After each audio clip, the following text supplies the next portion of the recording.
மாதம் மகளிருக்கு வந்து 1000 ரூபா கொடுக்கறது ரொம்ப நல்ல விதத்தில் பயன்படுது.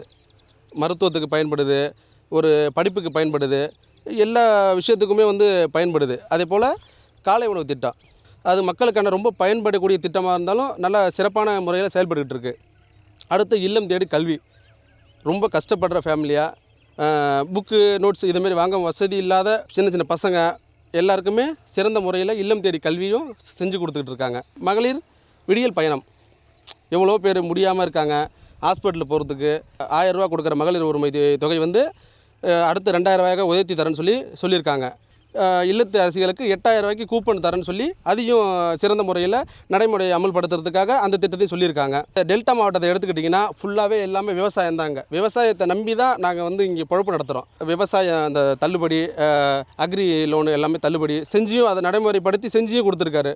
இந்த மயிலாடுதுறை மாவட்டம் எடுத்துக்கிட்டிங்கன்னா புதிய பேருந்து நிலையம், அதுக்கப்புறம் எடுத்துக்கிட்டிங்கன்னா வட்டாட்சியர் அலுவலகம், அதுக்கப்புறம் கோட்டாட்சியர் அலுவலகம் திட்டங்களை சொல்லி அதை நிறைவேற்றி கொடுத்துருக்காரு எங்களுக்காக.